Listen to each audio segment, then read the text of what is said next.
जय जय श्री राधा नवनीत प्रियालाल।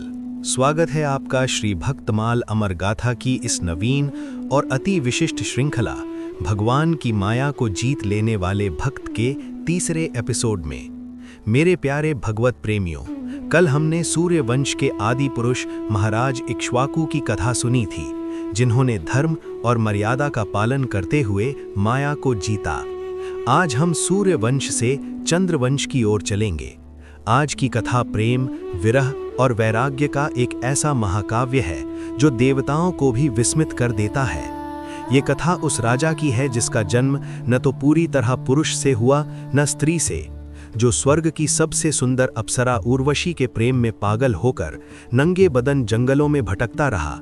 वो माया में इतना डूब गया था कि उसे अपने शरीर तक का होश नहीं था, लेकिन जब उसे होश आया तो उसने उसी माया को सीढ़ी बनाकर भगवान को पा लिया।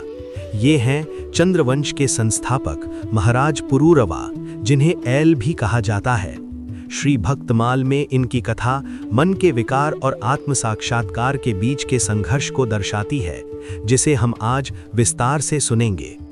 महाराज पुरूरवा का जन्म एक बहुत ही विचित्र घटना से हुआ था। वैवस्वत मनु के कोई पुत्र नहीं था। उस समय सर्वसमर्थ भगवान वशिष्ठ जी ने इन्हें संतान प्राप्ति कराने के लिए मित्रा वरुण देव का यज्ञ कराया। मनु की पत्नी श्रद्धा, जिसने यज्ञ की दीक्षा ली थी, उसने होता के पास जाकर प्रणाम पूर्वक कन्या के लिए प्रार्थना की।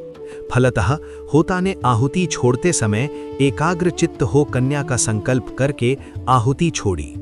होता के इस व्यतिक्रम से मनु के पुत्र के स्थान पर इला नाम की कन्या पैदा हुई।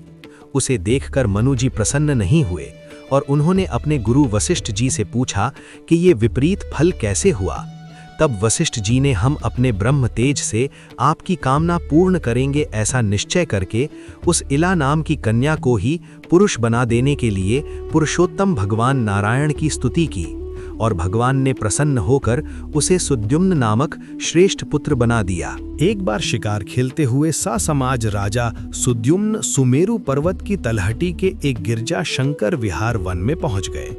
वहां प्रवेश करते ही शिवजी के पूर्व शापवश कि इस वन में जो आएगा वो स्त्री हो जाएगा, सब स्त्री हो गए। इसलिए वे पुनः इला नाम की कन्या बने हुए अपने अनुचरों के साथ एक वन से दूसरे वन में विचरने लगे। उसी समय चंद्रमा पुत्र बुध, जो समीप के ही एक वन में तपस्या कर रहे थे, स्त्री रूपधारी सुद्युम्न को देखकर मोहित हो गए और इधर इन्होंने भी कामोपम चंद्र कुमार बुध को पति बनाना चाहा। फिर तो दोनों में परस्पर प्रेम हो गया। परिणाम स्वरूप बुध ने उनसे पुरूरवा नामक पुत्र उत्पन्न किया। कुछ काल बाद सुद्युम्न ने श्री सद्गुरुदेव वशिष्ठ जी का स्मरण किया और वशिष्ठ जी की कृपा से उन्हें पुनः पुरुषत्व प्राप्त हुआ। किंतु बुध पुत्र पुरूरवा ही इला के गर्भ से उत्पन्न होने से ऐल कहे गए। स्वर्ग की सर्वश्रेष्ठ अप्सरा उर्वशी एक दिन इंद्र की सभा में देवर्षि नारद जी के मुख से पुरूरवा के रूप, गुण, शील, स्वभाव, शौर्य, वीर्य, बल, पराक्रम को सुनकर मोहित होकर स्वर्ग से पुरूरवा के पास चली आई। उर्वशी को मर्त्यलोक में जाने का मित्रा वरुण का शाप भी था, अतः उसने पुरूरवा के साथ विहार करते हुए शाप की अवधि बिताने का निश्चय किया। इधर देवांगना उर्वशी को देखकर राजा पुरूरवा भी धैर्य खो बैठे। परिणाम स्वरूप दोनों में स्नेह संबंध हो गया। शाप की अवधि पर्यंत पुरूरवा के साथ विहार करती हुई उर्वशी अवधि बीतने पर बिना किसी शील संकोच के इन्हें छोड़कर स्वर्ग चली गई। उसके चले जाने पर पहले तो परम यशस्वी सम्राट पुरूरवा विरह से अत्यंत व्याकुल हो गए। वे नंगे बदन पागलों की तरह उर्वशी उर्वशी पुकारते हुए भटकते रहे। ये माया का ही प्रभाव था, परंतु पीछे शोक हट जाने पर उन्हें बड़ा वैराग्य हुआ और तब उनके हृदय से जो उद्गार निकला है वो परमार्थ पथ के पथिकों के लिए बड़े ही महत्व का है। उन्होंने सोचा, मुझ जैसे सांसारिक लोगों की तो बात ही क्या, बड़े बड़े विद्वानों के लिए भी अपनी इंद्रियां और मन विश्वसनीय नहीं है। राजा ने विचार किया, अपने वास्तविक कल्याण को समझने वाले विवेकी पुरुष को चाहिए कि वो स्त्रियों एवं स्त्री लंपट पुरुषों का संग न करे। विषय और इंद्रियों के संयोग से ही मन में विकार होता है, अन्यथा विकार का कोई अवसर ही नहीं है। उन्होंने अनुभव किया कि जो वस्तु कभी देखी या सुनी नहीं गई है, उसके लिए मन में विकार नहीं होता।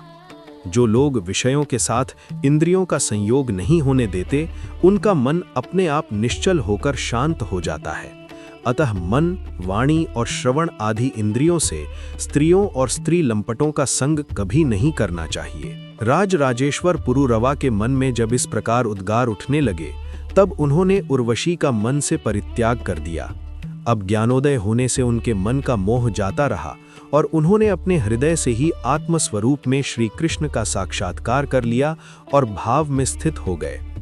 महाभारत अनुशासन पर्व में इनका प्रातः स्मरणीय राजर्षियों के रूप में स्मरण किया गया है।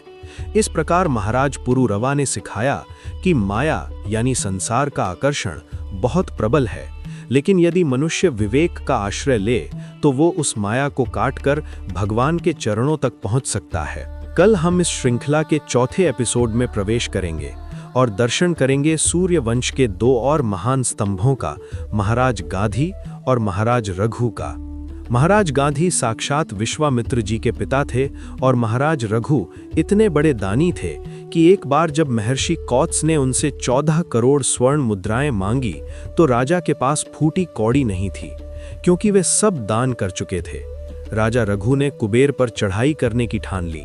कुबेर डर गया और रात में ही राजा के खजाने में सोने की बारिश कर दी, लेकिन राजा रघु ने वो सोना छूने से भी मना कर दिया।